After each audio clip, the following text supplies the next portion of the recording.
Good morning friends. નવા એક વિષય સાથે અને અત્યારે જે બીનાઓ મધ્ય પૂર્વમાં બની રહી છે એના સંદર્ભમાં જોઈએ.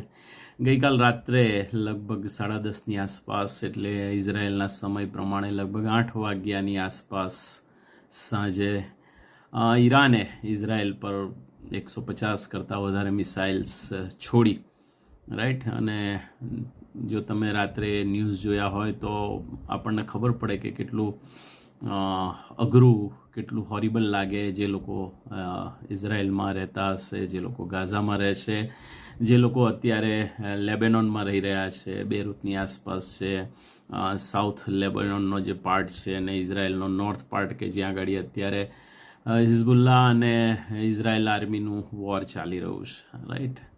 અને જાણે સવારે ન્યૂઝ વાંચીએ ત્યારે એમ લાગે કે મધ્ય પૂર્વની અંદર તો હવે થર્ડ વર્લ્ડ વોર ફાટી નીકળશે. અને અલગ અલગ વિશ્લેષકો અલગ અલગ વિશ્લેષણ આપે. તમે ઇંગ્લિશ ચેનલ્સ જુઓ, તમે આપણી નેશનલ ચેનલ્સ જુઓ, તો જાણે એવું લાગે કે દુનિયા આખી હવે બહુ ભયંકર તકલીફોની અંદર આવી ચૂકી છે.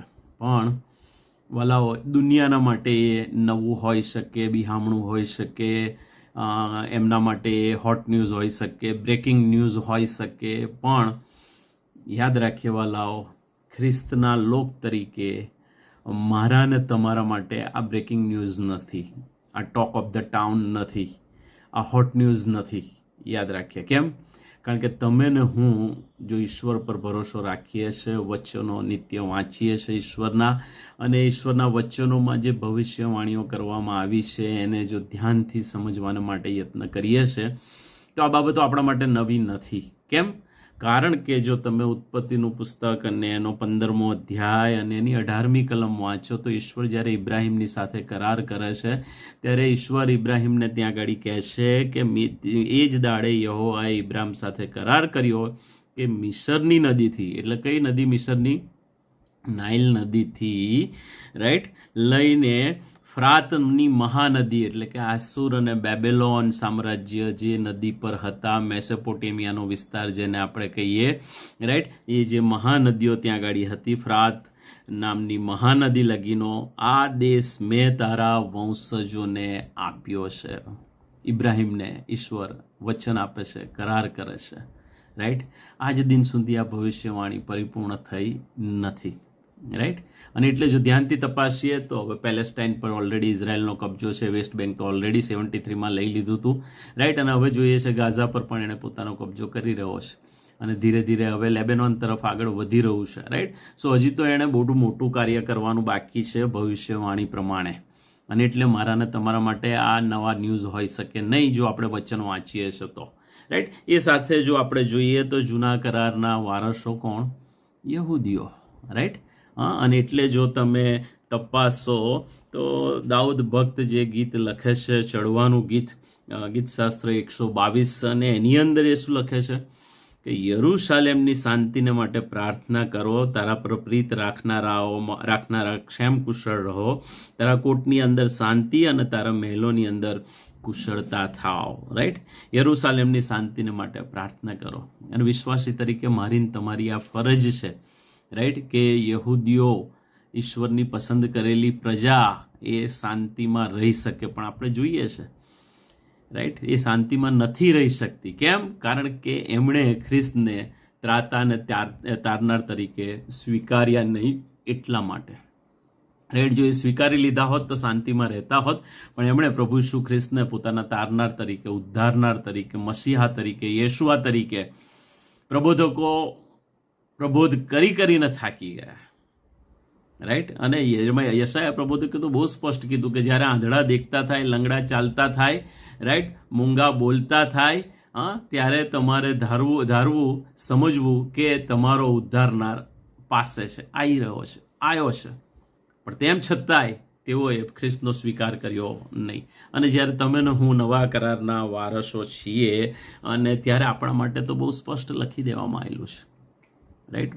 પ્રભુ ઈસુ ખ્રિસ્તે આવનાર દિવસોની ભવિષ્યવાણી કરતા લુકની લખેલી સુવાર્તા અને એનો તમે વાંચો 21મો અધ્યાય અને એની 20મી કલમની અંદર પ્રભુ ઈસુ ખ્રિસ્ત આવનાર દિવસોને માટે બહુ સ્પષ્ટ કહે છે.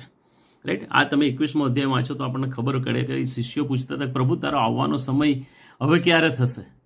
હા, અને ત્યારે પ્રભુ એમને જવાબ આપતા એ 20મી કલમમાં કહે છે કે જ્યારે યરૂશાલેમને ફોજથી ઘેરાયેલું તમે જોશો ત્યારે જાણજો કે તેનો ઉજ્જડ થવાનો સમય પાસે આવ્યો છે. રાઈટ, હજી એ સમય આવ્યો નથી કે યરૂશાલેમ ઉજ્જડ થઈ જાય. કેમ? કારણ કે મેં તમને કીધું એ પ્રમાણે ઉત્પત્તિની એ ભવિષ્યવાણી જે ઈશ્વરે ઇબ્રાહિમને આપી હતી, રાઈટ, વચન આપ્યો તો, કરાર આપ્યો તો, એ પૂરો થવાનો બાકી છે. અને it's just a beginning, it's just a beginning. પણ એટલું યાદ રાખીએ, આપણને ખબર નથી ઈશ્વરનો સમય ક્યારે આવશે. રાઈટ, હા, અને જેવો એ સમય આવશે મંડળી તરત ઉંચકાઈ જશે. રાઈટ, તમે વાંચો માથીની લખેલી સુવાર્તા 24મો અધ્યાય, અંતના દિવસોમાં શું બનાવો બનશે એ લખેલું છે ત્યાં ગાડી. અને ગઈકાલ વિશે આપણે જો વધારે બહુ બી ગયા હોય કે પછી આપણને બહુ આશ્ચર્ય થતું હોય તો આશ્ચર્ય પામવાની કશી જરૂર નથી. કેમ? કારણ કે તમે માથી 24 અને એની તમે 6ઠ્ઠી કલમ વાંચો, ત્યાં લખેલું છે લડાઈઓ અને લડાઈઓની અફવા તમારા સાંભળવામાં આવશે, પણ જોજો ગભરાતા ના, કેમ કે એ બધું થવાની અગત્યતા છે, પણ તેથી અંત આવશે નહીં. એટલે કહું છું કે ઇટ્સ જસ્ટ એ બિગનિંગ, શરૂઆત છે. અને વલાઓ, જો તમે ને હું ખ્રિસ્તને ઓળખીએ છે તો મારી ને તમારી ફરજ છે કે વચનમાં વધારે દ્રઢ બનીએ, વચનમાં જડ ઘાલેલા બનીએ. કેમ? કારણ કે ઈશ્વરે આપણને એ ફરમાન આપ્યું છે, આજ્ઞા આપી છે. જો તમે વાંચો પ્રેરિતોના પ્રકટીકરણ અને એનો તમે 1લો અધ્યાય અને એની 3જી કલમમાં સ્પષ્ટ લખવામાં આવ્યું છે કે આ ભવિષ્ય વચનો જે વાંચે છે, જેઓ સાંભળે છે અને એમાં જે લખેલું છે એ પાડે છે, તેઓને ધન્ય છે, કેમ કે સમય પાસે છે. કેમ કે સમય પાસે છે. રાઈટ, એટલે મારી ને તમારી ફરજ બને છે કે પ્રકટીકરણના પુસ્તકનો આપણે વ્યક્તિગત અભ્યાસ કરીએ, કે જેથી હવે પછી જે બાબતો બનવાની છે એ આપણને વ્યક્તિગત રીતે ઈશ્વરના આત્મા થકી, રાઈટ, પવિત્ર આત્મા આપણને વચનો થકી વ્યક્તિગત રીતે સમજાવે. રાઈટ, બાકી બધું તો ચાલતું રહેશે. મંડળી, વિશ્વાસીઓનો સમૂહ, સાર્વત્રિક મંડળી જેને આપણે કહીએ છીએ, રાઈટ, એ મંડળી ઉંચકાઈ જશે. અને જેવી મંડળી ઉંચકાઈ જશે, કારણ કે આપણે ગ્રેસ પિરિયડમાં ચાલી રહ્યા છે, રાઈટ, કૃપાના સમયમાં ચાલી રહ્યા છે, અને જેવી મંડળી ઉંચકાઈ જશે તરત ખ્રિસ્ત વિરોધી એ પ્રગટ થશે. અને જેવો ખ્રિસ્ત વિરોધી પ્રગટ થશે, ખ્રિસ્ત વિરોધીની સાથે ઇઝરાયલ કોમ્પ્રોમાઇઝ કરશે અને એ 7 વર્ષનો વિપત્તિકાળનો સમય શરૂ થશે. એના આગળના 3.5 વર્ષ એ વિપત્તિકાળના, પાછળના 3.5 વર્ષ એ મહાવિપત્તિકાળના. આગળના વિપત્તિકાળ દરમિયાન ઇઝરાયલ અને ખ્રિસ્ત વિરોધી આખી દુનિયા પર રાજ ચલાવશે. ત્યારે સિંગલ નેશન વર્લ્ડ ને સિંગલ કરન્સી ને સિંગલ આર્મી અને એ બધું સિંગલ ત્યારે આવશે. કેમ? કારણ કે સિંગલ વ્યક્તિ એ આખા વર્લ્ડ ઉપર રાજ કરશે. પણ જેવો 3.5 વર્ષ પૂરા થશે કે એ ખ્રિસ્ત વિરોધી ઇઝરાયલ સાથેનો કરાર તોડી કાઢશે. અને ત્યાર પછી માથી 24ની અંદર જે લખવામાં આવ્યું છે યહૂદીઓ માટેની એ બાબતના મંડાણ થશે. શું થશે? યહૂદીઓની સતાવણી કરવામાં આવશે, એને પુષ્કળ કતલ કરવામાં આવશે. ત્યારે જઈને પેટ્રામાં સંતાઈ જશે એ લોકો જઈને. રાઈટ, ઘણી બધી બાબતો છે, પણ જો ઈશ્વરના વચનો ધ્યાનથી વાંચીએ, સમજીએ તો જ આ બાબતો આપણે જાણી શકીએ. રાઈટ, સો તાત્પર્ય કહેવાનું જે મુખ્ય બાબત છે કે આ બધી બાબતો જે અત્યારે બને છે એનાથી આપણે જરા પણ બીવાની, ડરવાની કે અંજાન રહેવાની જરૂર નથી. કારણ કે ઓલરેડી વચનની અંદર એ લખી દેવામાં આવ્યું છે. અને જો વચનો વાંચીએ છીએ, સમજીએ છીએ તો આ બધી બાબતો આપણા માટે સમજવી બહુ સહેલી છે. રાઈટ, પ્રભુ તમને પુષ્કળ કૃપા આપે. મે God bless you. Have a બ્લેસડ day. My self Sirish Christie. Bye bye. Take care.